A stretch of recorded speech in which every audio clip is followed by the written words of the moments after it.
Hi there, I'm Lisa-Skye for Bent TV, and today I'm with Stacey Korfiatis. Hello, Stacey. Hi, Lisa. And we are talking about depression in the arts, how to survive and thrive. So, Stacey, you are a visual artist, yes? I am. Ah. I'm a painter and a jeweler. And a jeweler? Yeah. Are you a hammersmith? What are they, silversmith? Yeah, I'm a silversmith. What? What do they tell, like what's an unexpected thing that people wouldn't know about silversmithery? I feel like metal is really forgiving. So you just heat it up and beat out your frustration. Ah. Yeah. If only you could do that with metal bands. You can, they're all bottoms. So, have you got, and you're a visual artist as well, like a painter? Yeah.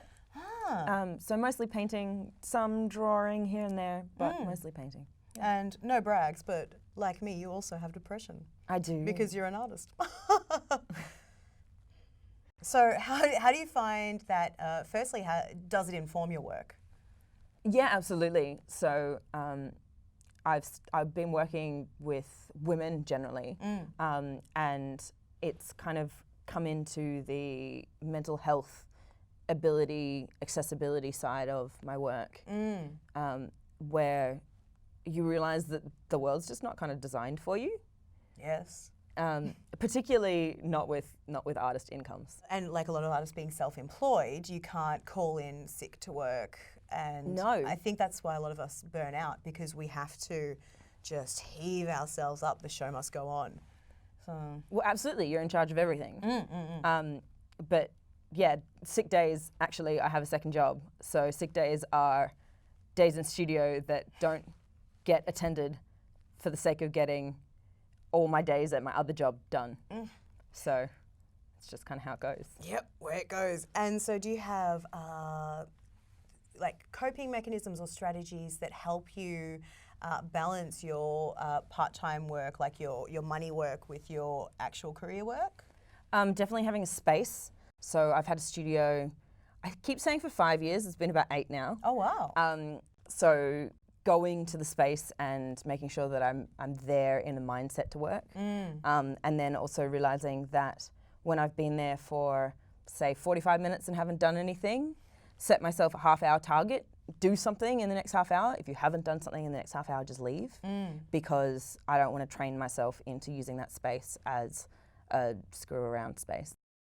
Just, it's for work, so I want to be there and working when I'm there.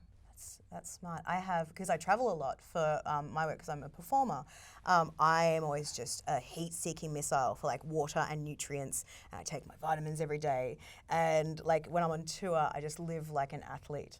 And so, you know, I don't get drunk and eat bread, because you see, you know, everyone starts an arts festival like, yeah, we can conquer the world, woo!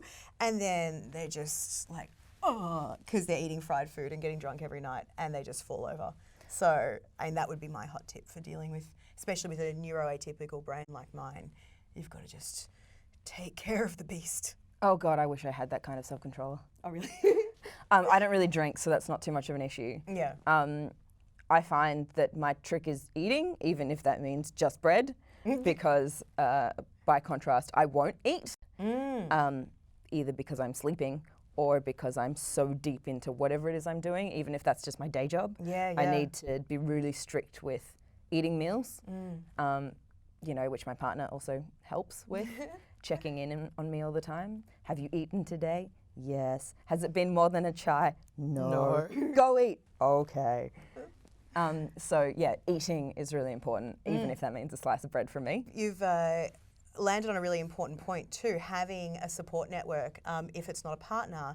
Friends, both inside and outside the industry, are really, really important when you're someone who's neuroatypical, especially in the arts, but just for every queer in the arts, because it's hard enough. I find it really helpful to have friends who, you know, are colleagues and stuff, so they know what I'm going through, but also having people outside it, because if everyone's super stressed about this arts festival that we're all at, you can't really necessarily rely on people and whinge about like, oh, I only sold 10 tickets, and they're like, I only sold 5 tickets. So it's very important, whatever kind of art you're doing, to have people from different kind of areas looking after you, and you looking after them, because it's one of those ones.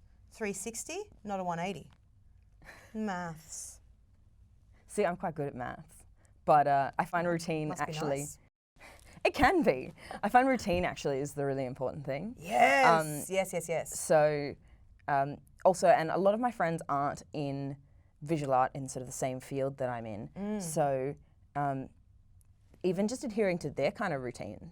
Yeah, right. You know, planning events, whether that's planning appointments with my doctors, you know, mental health practitioners, whoever it is, then I try and schedule it early in the day. Yes. So that then I can get to studio later in the day, but without spending half the day travelling or taking a big chunk out of the middle of the day.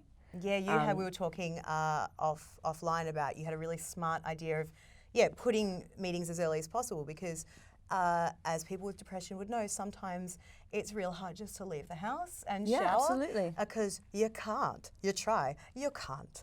I guess scheduling those must-attend things for accountability, and then you've got the whole day. I find that if I'm already dressed, I'm going to do more with my day than if I'm putting it off. Absolutely. So if I can find a reason to be out of the house, and then whatever that event is will finish, then often I'll eat, and then from there go to studio, and then I can really get into doing the work. And it's people have this idea that being an artist is, you know, smoking blunts and hanging out and talking crap with everyone.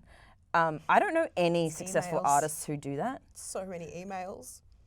I don't know any successful artists who do that. I have to schedule a 9 to 5, I mean not 9 to 5, but sort of an 8-hour day of work. And you work to get your work done. Yeah, it's like, you know, kind of 5% creative and 95% just administration. Absolutely. So routine, reaching out to people both in the industry and outside of it, looking after yourself, setting up schedules, doing alarms for food.